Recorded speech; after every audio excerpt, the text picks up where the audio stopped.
Hello hi అండి. పప్పు మామిడికాయ తయారు చేయడానికి కావాల్సిన పదార్థాలు చెప్తున్నాను. మామిడికాయ ఒకటి తీసుకోవాలి, 4-5 పచ్చిమిరపకాయలు, పెద్దది ఒక ఉల్లిపాయ. ఈ మామిడికాయ ఎక్కువ పులుపుగా ఉంటుంది కాబట్టి సగమే కట్ చేస్తున్నానండి. పులుపు లేనిదైతే కాయ అంతా వేసేసుకోవచ్చు. ఇలా 3 సార్లు శుభ్రంగా కడుక్కోవాలండి. ఈ పప్పు మీకు అంచనా తెలియాలంటే 150 గ్రాముల పప్పు అండి. ఇది నేను సరిపడగా వాటర్ పోసుకోవాలి. అయితే అలా ములిగి ఇలా ఉంటే కుక్కర్లో వేసుకుంటే ఇలా పెట్టుకుంటే మీకు అంచనా తెలిసిపోద్ది. అంత తెలుతు చెయ్యి ఏళ్ళు ఎంత ములిగితే సరిపోద్ది అంగుళంపో. ఇప్పుడు ఇందాక మామిడికాయ కట్ చేసి పెట్టుకున్నా కదా సగం ముక్కండి. పచ్చిమిరకాయలు ఒక 5 పచ్చిమిరపకాయలు, ఈ ఏమో తాలింపుకి కొత్తిమీర కరివేపాకు తరుగు, ఉల్లిపాయ ఒకటి, పెద్ద ఉల్లిపాయ ఒక ఉల్లిపాయ. ఈ 4-5 విజిల్లు వచ్చేదాకా కుక్కర్ విజిల్ వేయించుకోవాలి. కుక్కర్ మూత పెట్టేసుకుంటాం.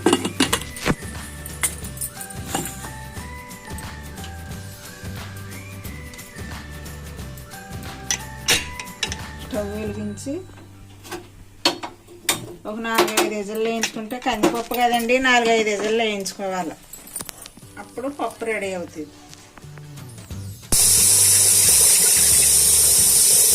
కందిపప్పు విజిలేస్తుందండి. ఒక 4-5 విజిల్లు వేస్తే సరిపోతుంది. విజిల్కి వచ్చేసింది. ఇప్పుడు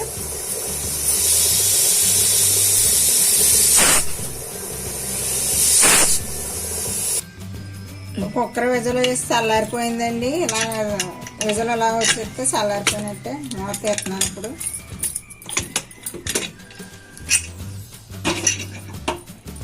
పప్పు శుభ్రంగా ఉడికిపోయింది.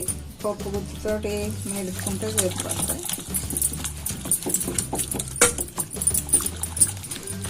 4-5 విజిల్లు అయితే ఇలా మెత్తగా ఇలా ఉడికిపోద్ది.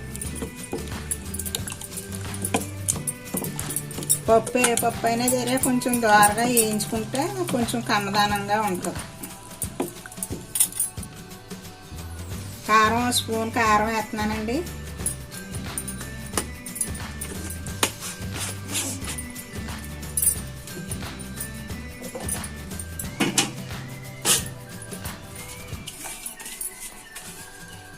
టేస్ట్కి సరిపడగా సాల్ట్ వేస్తున్నాను. సాల్ట్ ఎవరో ఎంత తిన్నా దాన్ని బట్టి కారం సాల్ట్ అంత వేసుకోవాలి. ఇవి బాగా కలుపుకోవాలి.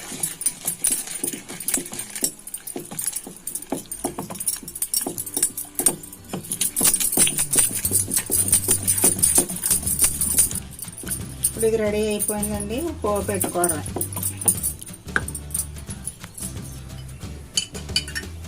పానం ఎడికిపోయింది. నూనె పోస్తున్నానండి. ఇప్పుడు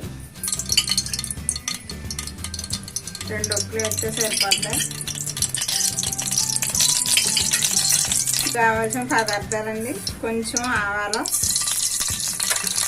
కొద్దిగా మినపప్పు,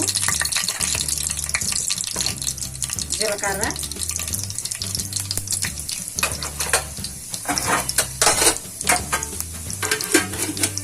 పోపు బాగా వేగిన తర్వాత ఎల్లిపాయ రబ్బలు, 4-5 ఎండుమిరపకాయలు. ఎండుమిరపకాయలు అలా సన్నగా ముక్కలు తీసుకోవాలి.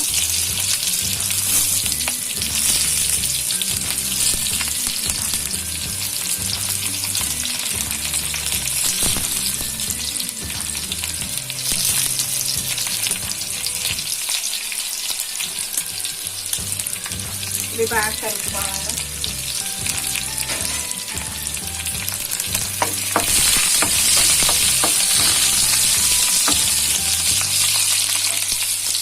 ఇప్పుడు కరివేపాకు, కొత్తిమీర వేసుకోవాలి.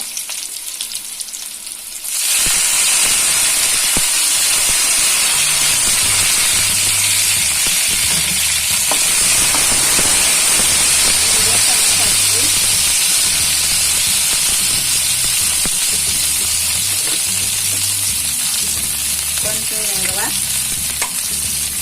కొద్దిగా ఇంగువ,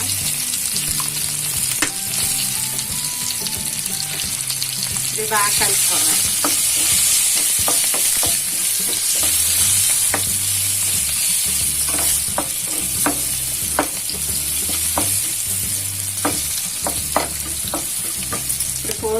అయిపోయిందండి. పప్పు ఇంట్లో వేసేసుకోవడం.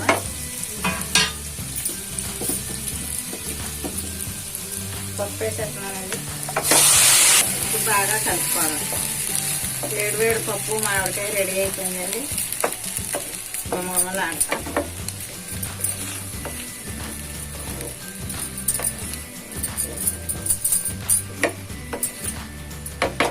రెడీ అయిపోయింది. స్టవ్ ఆపేసుకోవాలి. దాని పైన కొంచెం కొత్తిమీర, కరివేపాకు పెట్టుకుంటే వేడి వేడి పప్పు మామిడికాయ రెడీ అయిపోయింది.